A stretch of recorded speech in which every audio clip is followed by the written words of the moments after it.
Aloha mai kako, Michael Keolamau Tengan, the Urban Mage, enlightening the magic within. GL21 Day 14. We are here the last week of our 21-day immersive experience. Lots of stuff that we've covered so far, going in from week one, really just talking about that inner genius, being able to identify where our dominant archetypes are, our intuitive talents, going into our core values, and then also to our transferable skills.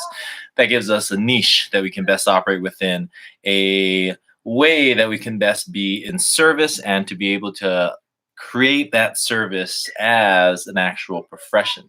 Now, going into that second week, we went into our personal brand. Personal brand, talking about some of the core statements, our personal vision, mission, going in a step further, looking at some of the goals, or rather aspirations, that we can create based upon that. And now this week, what we're doing is we're going to bring everything together, because with an idea of what that inner genius looks like, now having identified what that personal brand is, we can start to look at what is it that we're going to create from all of this. Now that we have this information, how can we best utilize this in a way that allows us to do something that is fulfilling for ourselves, right? And in service to others. Now, that in service to others is a big part of it, because the thing about it is we identify ourselves separate from each other. And yet, the way that nature is designed, everything is a part of an ecological system, right? There is this rich ecology that exists. If you follow a single raindrop that falls from the sky and lands up, Malka in the mountains, lands in the mountain stream and comes down, that water that comes down in the mountain stream provides life-giving fluid for the soil, for the plants. Those plants are then fed upon by the animals, so on and so forth, and it's cyclical. Now, the thing about that is that because of that, it's not easier. It's more it's more meaningful when we look at ourselves in relationship to others. Now, we always want to start with ourselves first and foremost, and then sprawl out from there. Now, where that comes into play is this social ecology. Means that there's something that you are capable of doing in the way that you do it, and the world, dare I say the universe, is far less if you do not offer this contribution in life. And now, as that happens, the thing about it is that when we do what we do in the way that only we can do it, then we provide a very specific service, a very specific functionality in the broader, bigger social and energetic ecology that exists. Now, put differently, if, for example, we were going to build a house, right? If we're going to build a house, then there's a lot of things to consider, right? We need to get the permitting. We need to identify the land. We need to have money for the land. When we actually start to go through the process of building, we want to have the right people coming in at the right time. So putting up the actual structure of the house itself, the framework, right? That's construction crew that's going to come in. Once that's up, then we want to provide then the pipes, right, for the plumbing. And plumbers will come in and handle that. We could have then electricity, right? The electricians will come in and they'll provide the circuitry, accessing the power source that allows and everything to work. Now, each and every one of these people provide a very specific function. Now, even if I, for example, could do all of that, just because I can doesn't mean that I should. And when I look at really leveraging, the area that is most fulfilling for myself and is still in service to others, then we enter this cool dynamic. It's called Pareto's Law, this 80-20 principle. When I have the cumulative experience, knowledge, desire to do specifically this thing, whatever this thing is, and I'm able to do 80% of the work in 20% of the time, then really what happens is everything moves more smoothly, right? And so what we're going to be looking at really is, what does that mean for us this week? How do we move more forward into that? And again, fulfilling for ourselves and service to others. Now, the thing about this is we got to consider what's known as the spheres of influence, or our really our relationship to ourselves.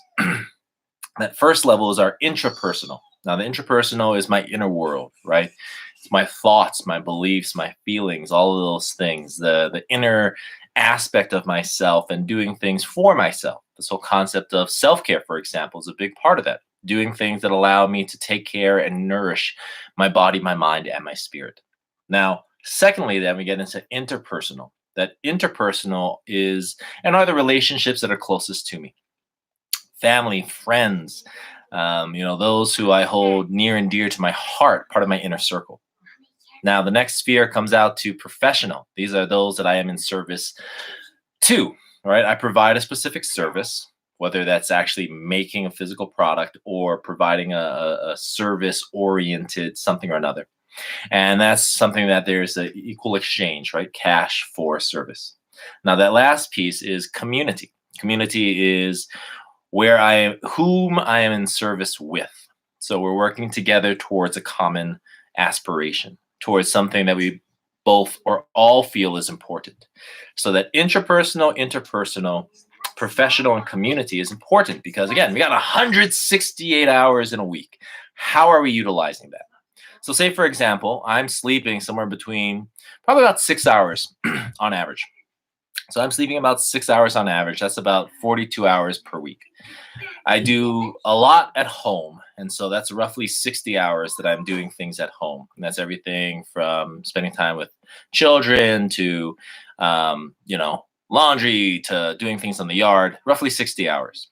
In addition to that, then I have a couple of jobs, which is another 25 hours. So without doing anything else, I've already got 40 plus 60, that's 100, and an additional 25. So 130 rough hours are spent on things that I have nothing to do with necessarily what my calling is.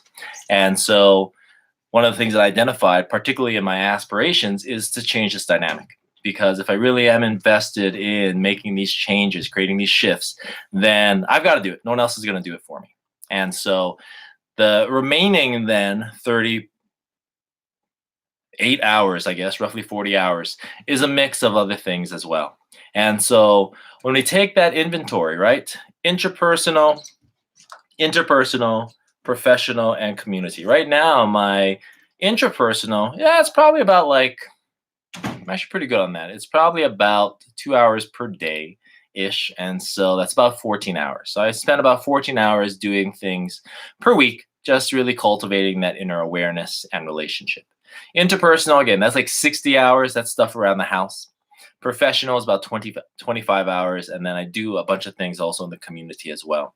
And so in being able to take inventory on how you spend your attention, how you focus your energy, and how you allocate your time really gives us a large idea of where you're truly invested in. So if I were to look at all of my times and how it's spent, obviously I value home and family as a big part of it because that's where I spend the most amount of my time. And if I truly am wanting to make those shifts, then I've got to start to reallocate those hours, right? Because I'm not spending as much time specifically in the professional of areas that I wish to redirect my attention to, as well as to a certain amount in the community as well. Now, as you look at that this week, I'm going to update this and post it on, but the time allocation sheet is going to help out with this. What you're basically going to do is you'll print off the PDF, or actually I think I'm going to upload it as a JPEG. Print it out, and then you're going to take a 7-day count of what your week looks like. Now, based upon that, you're going to have a better idea in terms of how you're actually spending your time. And once you get to that idea of how you're spending your time, then this is where we're going to start to look at identifying through the course of this week, creating a different cycle, a different schedule, and also being able to look at now identifying what does this career look like for you. Okay, so go ahead and do that this week. Check in to see how you're spending your time, your energy, and your attention, intrapersonal, interpersonal, professional, and community. And then what we're going to do is look at that on Tuesday from the perspective of that social ecology and how engaged are you both with your inner and outer worlds. All right, that's it for now. Love and aloha to you all. Take care of each other, and ahui ho.